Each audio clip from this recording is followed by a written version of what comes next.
What's up, guys? This is Gina Ifoe, the one and only African superstar. I'm getting ready to get my day started, but I kind of wanted to deliver this message to you. This was what I was thinking in my heart today. And the topic is you have to have the courage to want to survive.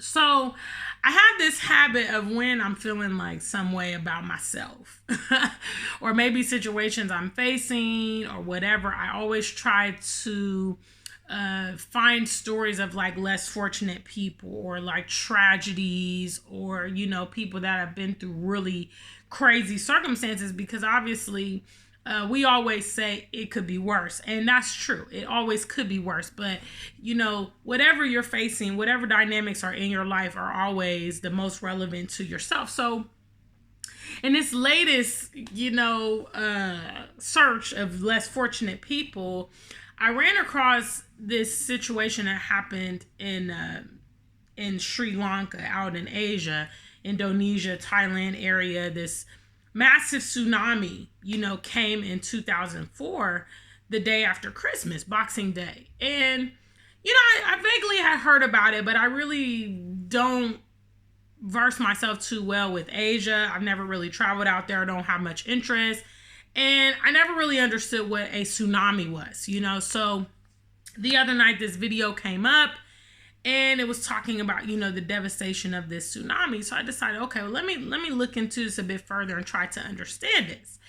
So first of all, there are different storm or situations that can happen on the ocean. Most popularly, Caribbean people and islanders know about hurricanes, which are big storms, basically whirlwinds that come over the ocean and create a lot of destruction.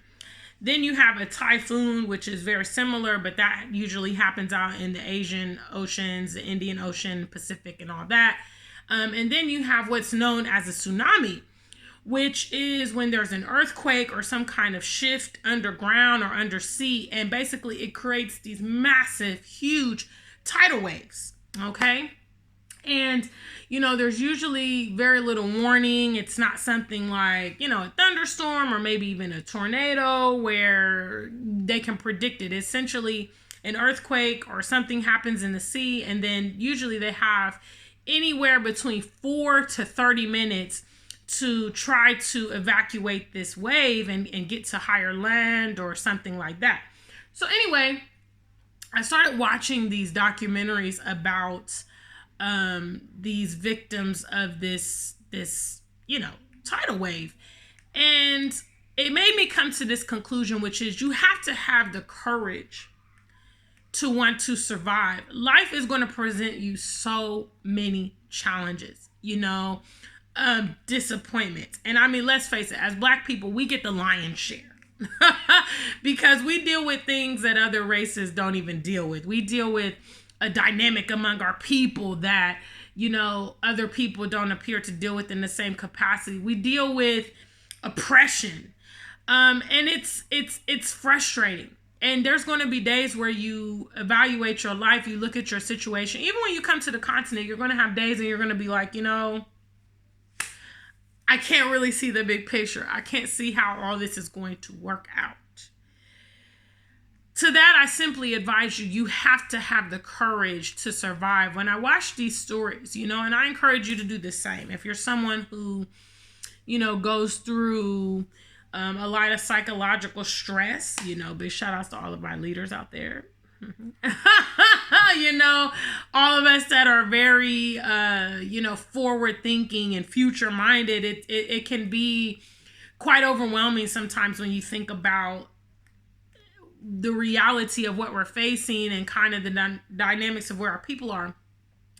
But as I watched these stories, I realized, this was something that was completely unforeseen, and the aftermath of it was crazy. The communities were completely shattered. There was so much death. They said almost 250,000 people died as a result of that tsunami. Whole families were washed up. There were people that were on, holidays out there and vacations out there. Their families just devastated. There was a couple who went there to get married, had their wedding ceremony, and then they both were killed in the tsunami. And the reality is, like, you got to have something inside of you that says, you know what, I'm going to try to live. I'm going to try to live no matter what I'm facing. I'm going to get up. I'm going to put my hand to the plow. I'm going to keep on striving. When perhaps I get knocked down or have some setbacks, I'm not going to allow that to be the end of my story, And I think we need to adapt that mentality, especially those of us from the diaspora coming here to the continent. We have gone through great strides to get here. And our goal, and our dying wish should be to leave an impact here on this continent, that we were here, that we existed, because anything else is futile. I won't lie to you. We live in a society where effort gets you accolades. This is not one of those exercises, okay? Simply trying and consoling yourself with the fact that you tried, it should not be enough. The implementation is where it's at. Our people have got to have the courage to survive. Our environments in the West are extremely hostile. They are exterminating our people. They are psychologically brainwashing our people to the point that we struggle to coexist with our own peers in those environments. We've got to see, the realm of opportunity that's here on the continent, even if it's not, an easy path, even if it's not extremely, smacking you in the head visible. Okay. I have the belief that my people have the capability and the tenacity to do great things. I believe that we are survivors. I believe that we are game changers, but we've got to be more serious than ever before. We have to be more effective than ever before. We have to be more mature than ever before to really, really accomplish something, remarkable here on the continent, really. So thank you for delving into my mind this morning. I wanted to share with you some of the thoughts I have, Big shout outs to those of you guys that can kind of follow what I'm saying.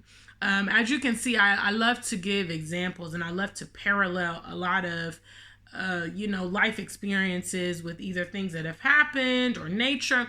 So for me, when I look at these victims of the tsunami, and I hear some of their stories, it's remarkable. But one thing remains true is that they didn't give up. They could have easily saw the water coming and say, okay, well, I'm just going to drown. I'm just going to take a big gulp and just that be the end, because I don't want to deal with this. I don't know what's happening. I don't want to deal with the aftermath. But, a lot of them, they were swimming, they were running, they were trying to cling to something. They were trying to, do what they could to preserve life, and also the life of other people. And that's the kind of courage that we need to have and display, in our specific situation. So big shout out to the African Superstar family, guys. Thank you so much for watching another episode. Until we meet again, stay black and true. If you ain't black, just stay true.